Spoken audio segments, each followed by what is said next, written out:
Attention, chers amis, ce que vous allez entendre risque de vous surprendre.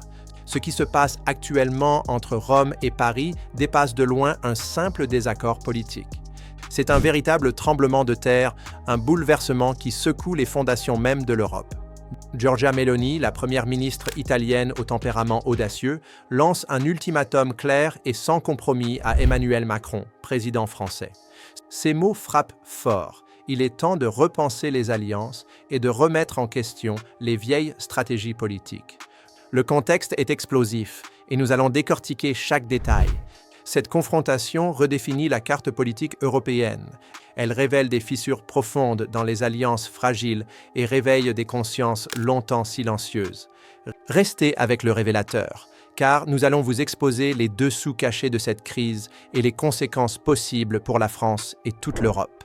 Le Rassemblement national, souvent mal compris, n'est pas une simple réaction passagère. C'est le refuge politique de millions de Français qui se sentent ignorés par un système élitiste, déconnecté de la vie quotidienne et des réalités locales. Pensez au prix de l'énergie qui flambe, aux services publics saturés par l'immigration incontrôlée, aux débats idéologiques qui envahissent écoles et administrations, et à une politique nationale qui semble parfois privilégier des intérêts supranationaux au détriment du peuple. Et c'est dans ce contexte que Meloni, depuis Rome, défie Macron et l'élite européenne, sans détour ni compromission. Elle exige la fin des campagnes médiatiques biaisées, des décisions judiciaires partisanes et des pressions injustes sur l'opposition démocratique légitime. Si Paris continue à ignorer ces avertissements, Rome agira, soutenu par 8 États membres de l'Union européenne, formant une coalition inattendue mais puissante.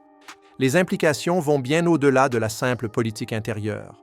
Dans ses déclarations, Meloni adresse des messages subtils mais puissants, liant la situation du RN à des enjeux internationaux majeurs comme le conflit en Ukraine.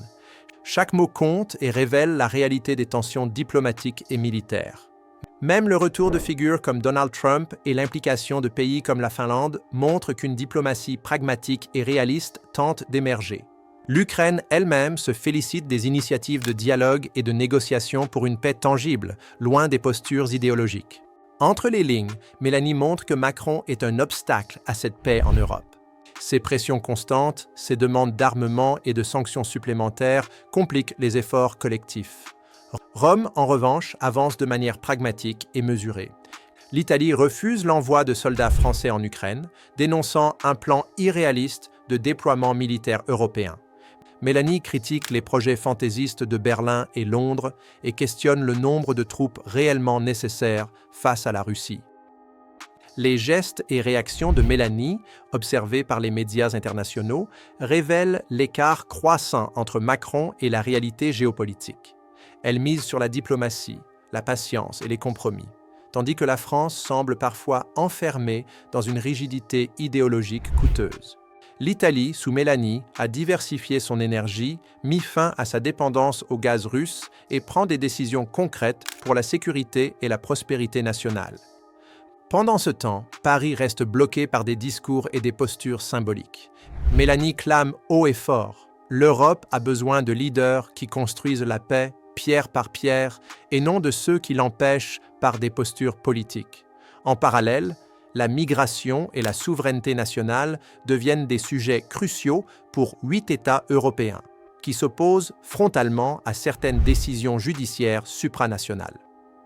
Les tribunaux européens, souvent déconnectés des réalités locales, sont critiqués pour leurs excès de pouvoir. Le manifeste signé par plusieurs pays souverainistes vise à rétablir un équilibre entre démocratie nationale et obligations européennes, alors que Meloni agit concrètement. Baisse des impôts, protection des frontières, lutte contre les réformes idéologiques, le gouvernement français reste passif, incapable de répondre aux attentes des citoyens. Le RN progresse, atteignant des scores records dans plusieurs régions. Ce mouvement n'est plus marginal, c'est un soulèvement populaire, un raz-de-marée électoral qui redessine le paysage politique français. Les citoyens exigent plus de contrôle national et moins d'ingérence extérieure. Rome forge de nouvelles alliances internationales, tandis que Paris continue à subir la pression. Les médias internationaux célèbrent Mélanie comme une figure forte, une leader capable de changer le cours des événements. La sécurité énergétique, économique et nationale devient un enjeu central. La frustration monte chez les citoyens français qui voient d'autres pays agir avec détermination pendant que leur propre gouvernement reste paralysé. La question cruciale demeure: combien de temps les Français toléreront-ils cette inertie? Le désir d'un gouvernement plus proche de leurs préoccupations légitimes se fait sentir, et le RN apparaît comme une réponse possible à cette attente populaire. Le révélateur vous invite à rester vigilant et attentif aux prochains développements. L'Europe change sous nos yeux et chaque décision compte. Mélanie agit avec audace et pragmatisme, tandis que la France doit faire face aux conséquences de son immobilisme. Restez connectés avec le révélateur et suivez-nous pour découvrir comment ces événements vont façonner l'avenir politique européen.